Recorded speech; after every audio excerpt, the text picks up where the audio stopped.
A few years back, I was married, children, nice home, the whole deal. Then, just to give you a time frame,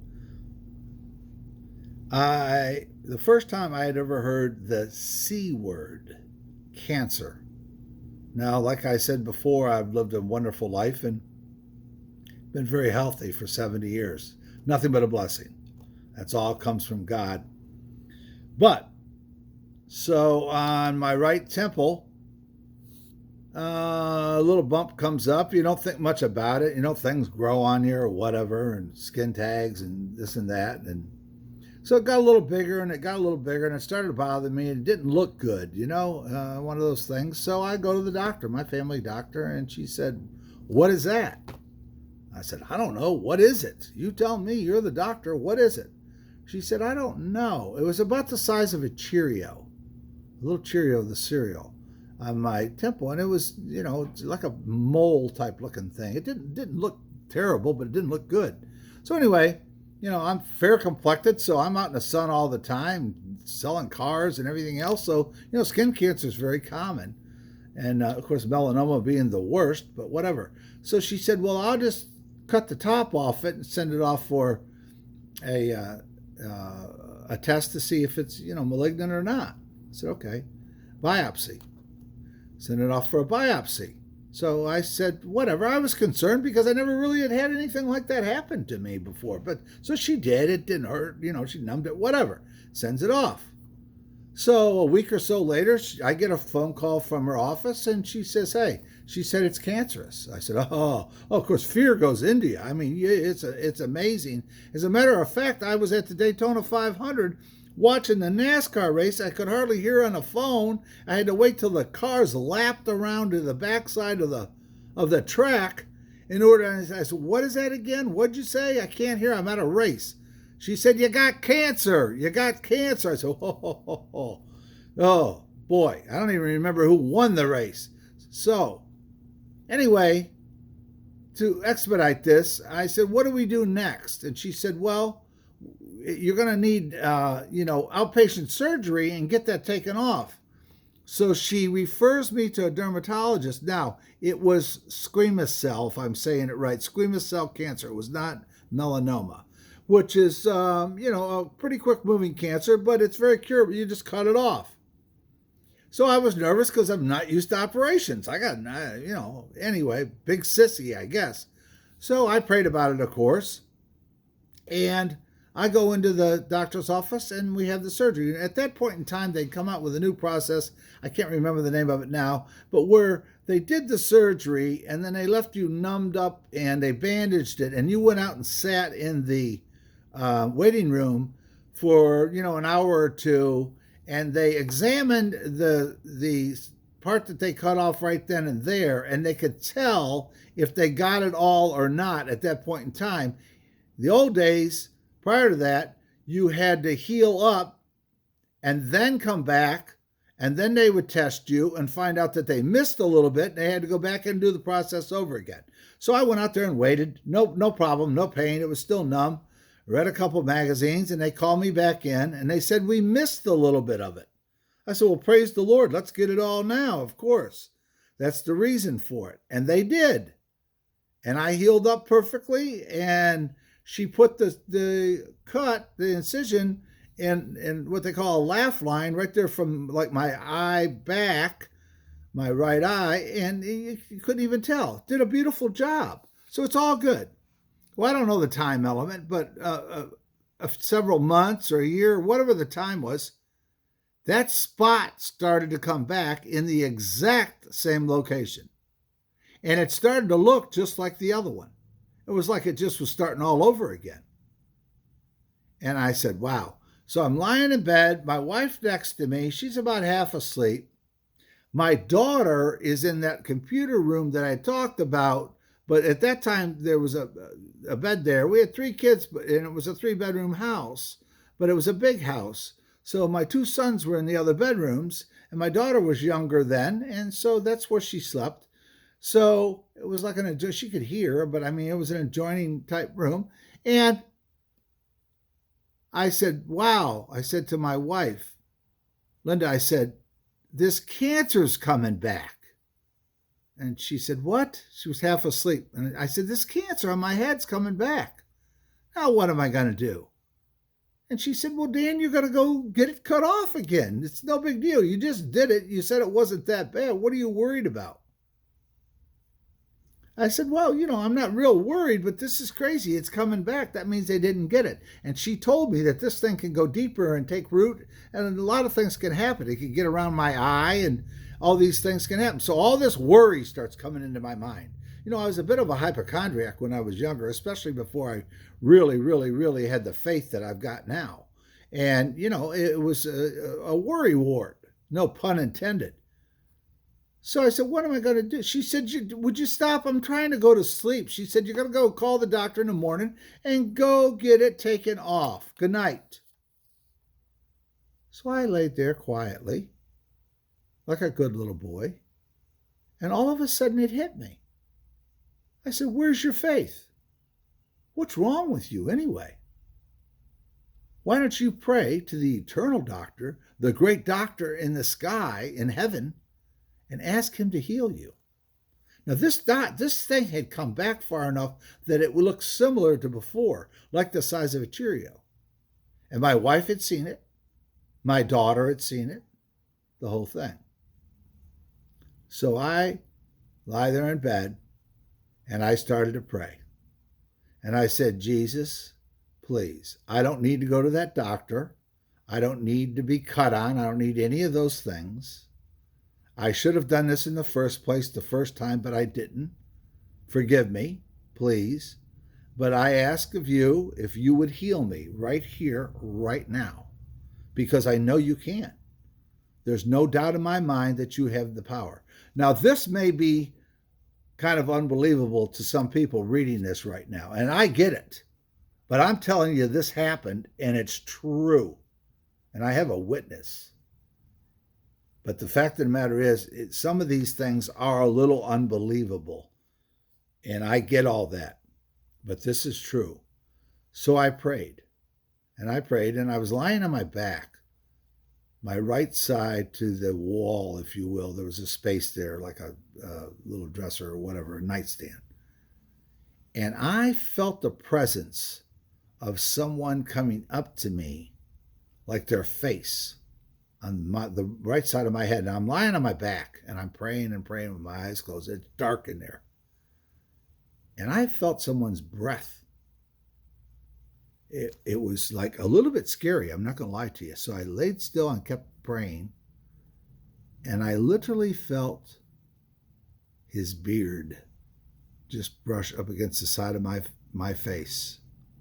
Oh, this is giving me goosebumps thinking about it. And I felt a tug, like you just pinch your skin a little bit and just start to pull on your skin a little. Didn't hurt, but a tug, if you will, for lack of a better word. And a little pressure, and a little pull, a little more pull. And remember now, I can feel his beard a little bit on my face and kind of feel the warmth of his breath. He's not saying anything. And all of a sudden, right out it went. I mean, the tug stopped. I put my hand up there, and that Cheerio-sized bump on my head was gone. I'm telling you, it was gone. No blood, no nothing.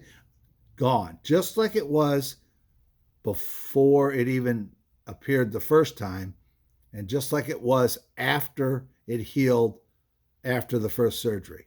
I sprang out of bed.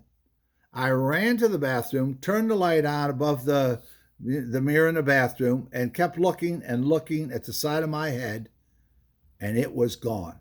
And I'm jumping around like a wild man, telling my wife, it's gone, I'm healed, I'm healed. That's the first time in my life that I'd ever experienced that type of healing. Now, I'm sure that he's healed me before internally or whatever, but that was external healing through prayer.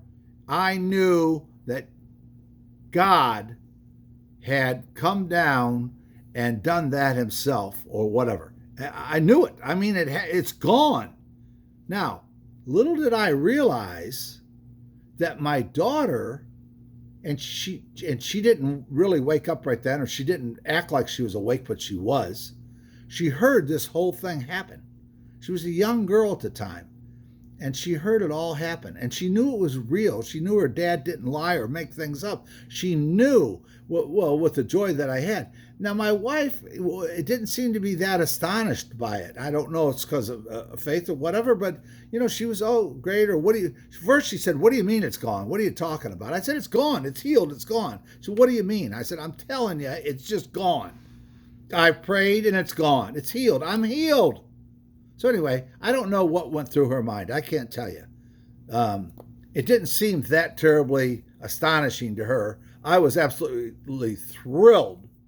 If that's not a sign there's a real God, then there's nothing. There is no sign. So I went back to bed. Tremendous faith. That's probably when my faith really got the strongest and continued on. From that point on, I was just like, wow. I'm telling you, I can ask for healing and I will be healed. All I got to do is believe. All I got to do is have the faith of a mustard seed and ask the mountain to move into the sea, and it will move into the sea. So anyway, with all that being said, of course, my daughter had heard it. So later on, many years later, she gets older, she gets married. We never really discussed this thing. The next day, I'm sure we talked about it, and she looked at it. She saw it was gone. She saw it was there the day before, and she saw it was healed. So she saw it with her own eyes, and she heard me jumping around, and she heard me say I prayed, etc., etc. So whatever the conversation was with her, I don't recall. So I don't think any more about anything with my daughter and I about this situation. Years later, she has to have her wisdom teeth removed. She's married. She's got my granddaughter at the time, and nice family, nice husband, nice little family, and this and that. And we're going to church together. We're the whole thing. It's all good. And she was a smoker. She smoked cigarettes, unfortunately. So anyway, she had her 4 wisdom teeth pulled, and the roots were wrapped around her jawbone. It was horrible. It was a surgery, and the surgeon cut some nerves. I believe it was in the left side of her face on the bottom jaw, and her whole left side of her face from about the middle of her, her nose to the left was numb. It was just numb. She had no feeling. And he said to her at the time, he said, we're going to let this try. Those nerves may heal up. It was bad. The wisdom teeth were totally impacted, they call it. So she heals up and gets better, but the problem was she still had that numbness. So she goes back to the surgeon or the dentist or whatever, orthodontist, whatever, and he says, okay, I told you that there's a great possibility that this nerve damage is permanent, but I'm going to go back in one more time and operate. And see if I can repair this nerve damage, whatever they do. If I can't, unfortunately, you're going to have to live with it. And of course, she was a little distraught. She said, okay, and I guess she scheduled the appointment for surgery or whatever you do, or we'll call later and all that. Well, she comes back and she's sitting in the living room with her husband. They're either watching TV by the coffee table or having a little dinner at the coffee, whatever it was. And she was going to get up and go outside and smoke a cigarette, which she had to smoke from the other side of her lips, because if she put it in the right side where the numbness was, she couldn't feel the cigarette and it'd fall out of her mouth. But she'd gotten used to that because it had been quite some time. This thing had been numb. So she said to her husband out of the blue, and he's a Christian man, she said, would you pray with me? And I don't think they did a lot of that by any means. I don't know. I mean, about this surgery. I really don't want to go again. And I watched my father years ago. Now, she told me this later. Watched my father years ago be healed of cancer right in his bedroom. I saw it happen. And it was through his prayers that he would be healed. Would you pray with me right now, she asked her husband. She said that I don't have to have this surgery and that God will heal me, because he's the same God that's my dad's God, and I saw him heal my father of cancer, and I know that he can heal me. I've never had it happen to me before. But she said, I've prayed about it since that night. I prayed that God would give me the faith that my father has so that I can use it for healing or for whatever. I prayed for years, she said, to have his faith. Not that I'm any better than her or anyone else. Now, I knew nothing about any of this. I had no idea about any of it. And he said, of course, honey, I'll pray with you. And they did. They got on their knees by that table, whatever, and they prayed that she would be healed and not have to go. And then she got up and went outside to smoke the cigarette. And she stuck it in her mouth from habit on the right side, the numb side. Why, I don't know. And lit it up and started to smoke it like nothing. And all of a sudden it hit her. She said, oh my Lord, it's on the right side, the numb side, and I can feel it. That feeling completely came back the moment that they prayed. God blessed her with healing, and she was healed, totally healed, to this very day. This is years and years ago. To this very day, she's never had any problems, no repercussions, no surgery, no nothing, no numbness, no anything. He healed her instantly at that coffee table. She walked outside and realized it and never had a problem. So I'm here to tell you once again that God is real, and that the stronger you believe in that and the stronger faith you have, the less problems you're going to have to worry about going in for surgeries or anything, basically, if it be his will, and which, he wants us to be happy and healthy and prosper. I'm going to tell you right now, that's a true story. So remember the power of prayer. You have to believe to receive. But if you believe enough and you have enough faith, you got to remember how strong our faith is. We worship an unseen God. He's not an idol. He's not a statue. He's not someone that we can see. He is a spirit, just as we are, but we're in a body, our spirit. That is faith. That is believing in and worshiping and knowing that he is real, and yet he is invisible to our eye. That's faith. That's real faith. I hope you have it. And if you don't, I hope you pray about it, and I hope you get it. Because I'm here to tell you, that will really make your life a lot better.